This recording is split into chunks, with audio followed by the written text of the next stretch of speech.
네, 시청자 여러분 안녕하십니까? 구독자 여러분 안녕하십니까? 100원, 200원 후원해주시는 후원자분들께도 이제 감사의 말씀을 드리고요. 월요일 저녁인데 집에 가다가 이제 방송을 켰습니다. 요즘 이래저래 시끄럽죠?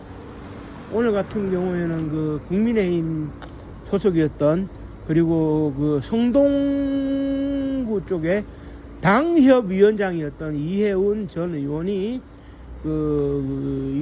이재명 정부에 픽업이 돼가지고 초대 기획예산처 장관으로 이제 발탁이 된다 이래가지고 이제 또 한바탕 시끄럽고, 그 다음에 김병기 더불어민주당 대표가 개인적으로 좀 무리를 빚은 것 때문에 물러나느냐 마느냐 이렇게 논란이 있고요.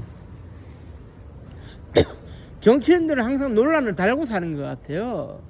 그리고 이제 건드자면 테러도 당하고, 테러 아닌 테러. 그래 이제 이재명 대통령이 이제 당 대표 시절에 목을 찔리는 테러를 당했고, 그 다음에 배현진 의원이 이성을 상실한 중학생에게 벽돌로 얻어맞아서 병원에 실려가는 이런 일도 있었는데, 제가 볼 때는 이제 건국이 되는 해방 공간에서 가장 많은 테러를 당한 사람이 12번의 테러를 당했던 몽양 여운형 선생이 아닌가 싶어요. 그래서 그분 얘기를 조금 해드리려고 하는데요. 일단은 그렇습니다.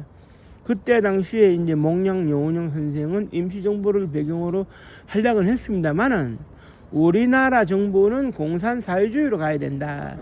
이렇게 이제 그리고 이제 막스 레닌주의도 공부를 많이 하고 그런 이론적인 토대가 있는 사람인데, 이 사람이 어떻게 이제 등장을 하게 되느냐를 살펴보면은,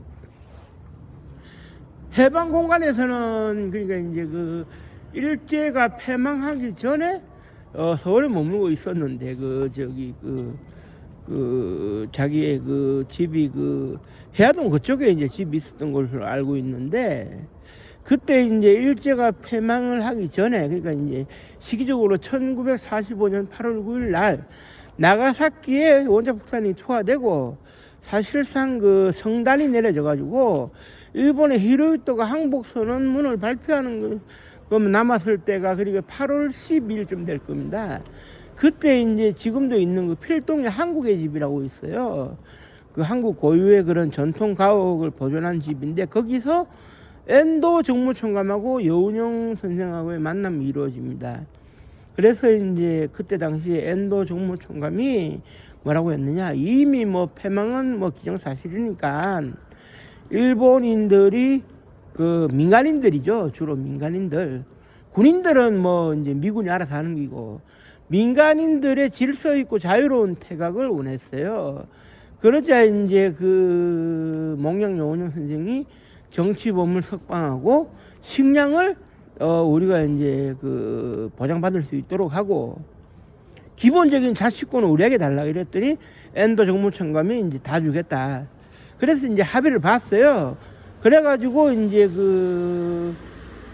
여운형 선생이 건국준비위원회라고 하는 건준을 이제 만들었는데, 전국 각 시도 행정을 장악하는 과정에서 일본인들의 재산은 건드리지도 않고, 일본인들이 자발적으로 배를 타고 일본으로 가는 것을 많이 도와주고 했거든요.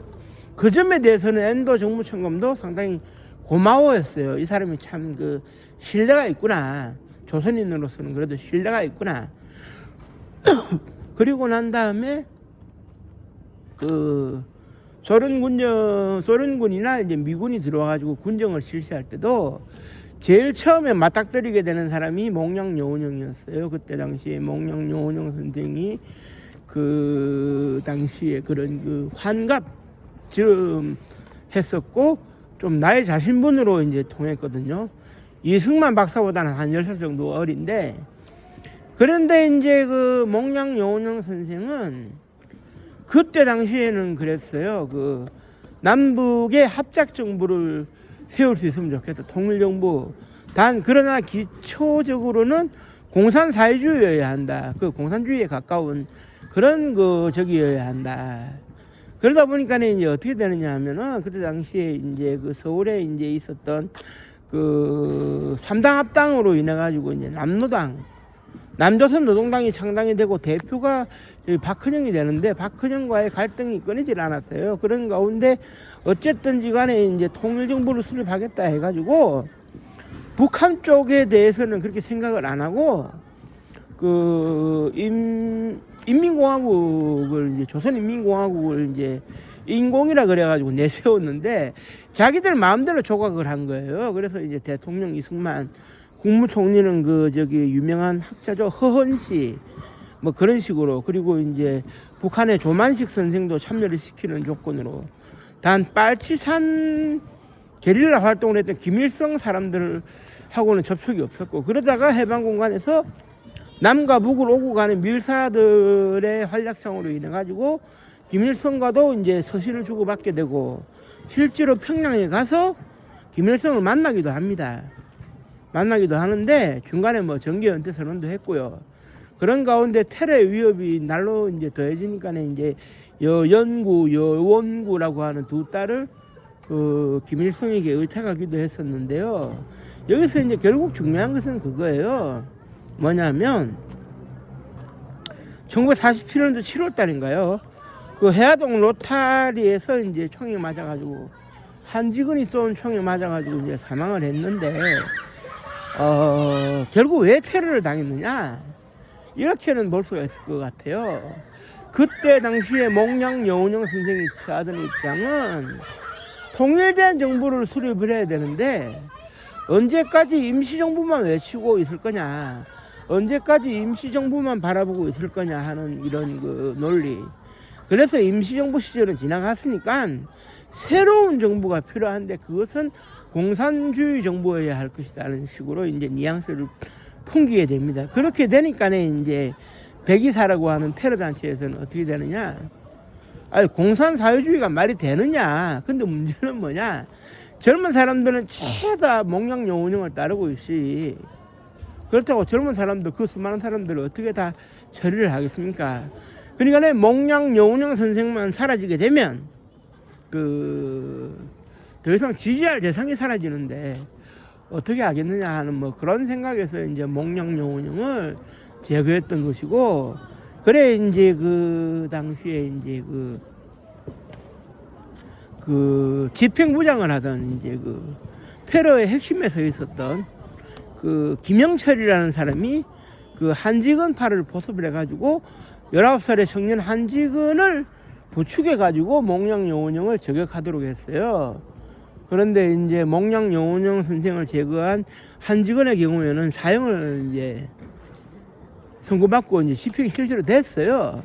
미군정 하에서.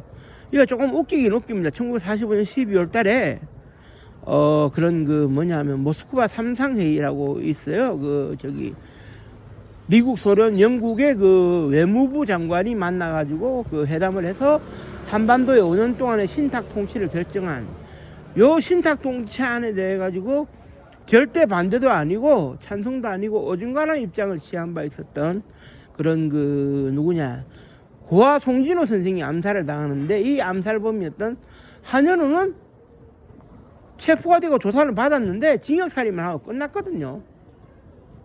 그러니까 이게 좀 다른 겁니다. 다른 거예요.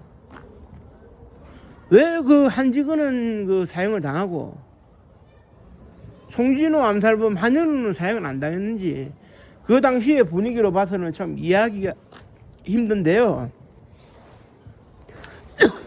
그 뭐랄까요, 그런 그 몽양 여운형에 대한 평가가 지금도 사실 뭐 나쁩니다. 뭐 김일성과 손잡았다는 뭐 이런 뭐 얘기로 해가지고 사실 그렇지 않습니까? 사법 살인을 당한 바 있었던 그런 그 죽산 조봉암 선생의 경우에도 어떻게 되느냐, 죽산 조봉암이 내세웠던 평화통일, 남북이 대화로서 뭔가를 풀어나가고자 하는 이것이 그때 당시에 이승만 대통령의 북진 통일론에 가장 이렇게 맞상대가 되는 입장인데, 국민들이 말이지 이 그 북진 통일을 연호해도 시원찮을 판에 죽산 조봉암의 평화 통일론을 먹히고 있다.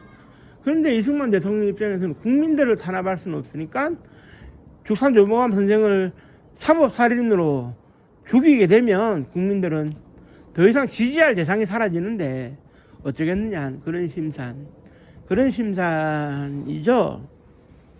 물론 뭐 끝까지 뭐 지지를 한다면야 당연히 이제 뭐 국가에서 그런 그 뭐랄까 압력을 넣든지 국가에서 뭐 이렇게 국민들을 다스리든지 했겠죠.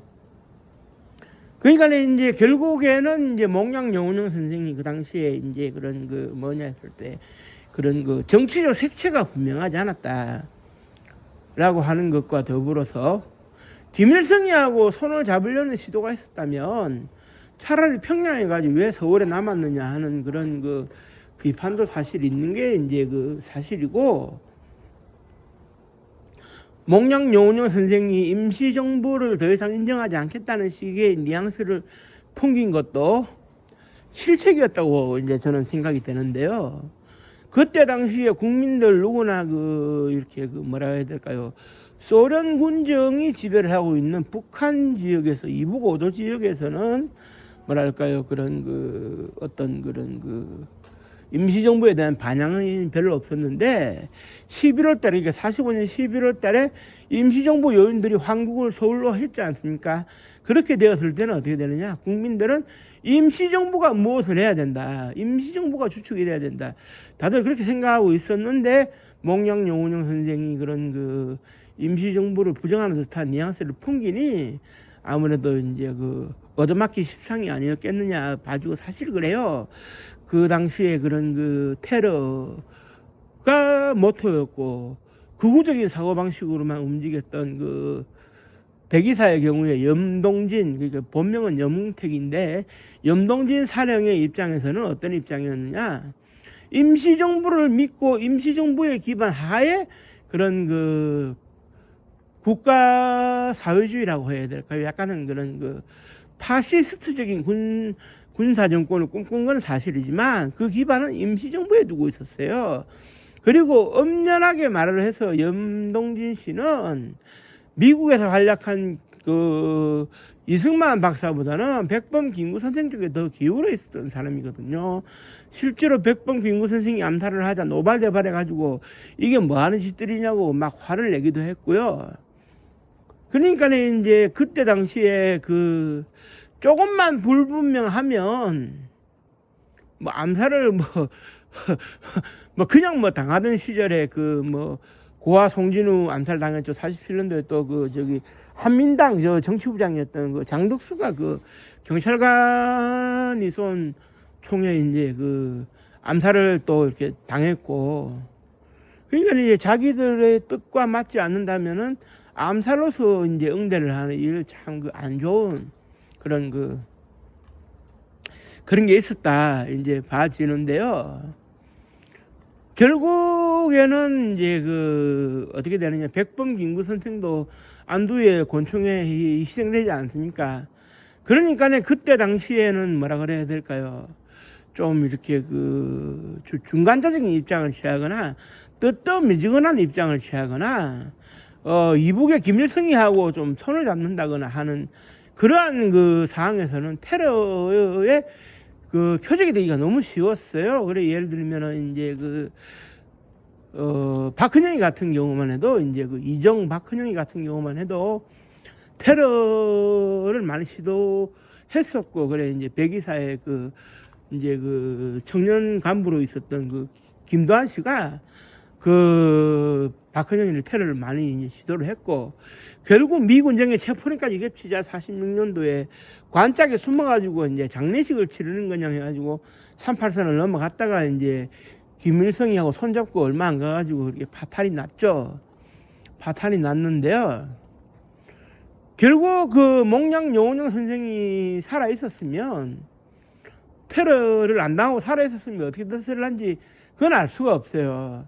다만 이제 몽양 영운영 선생도 김일성이가 가고자 했던 그 길은 반대하는 사람이었거든요.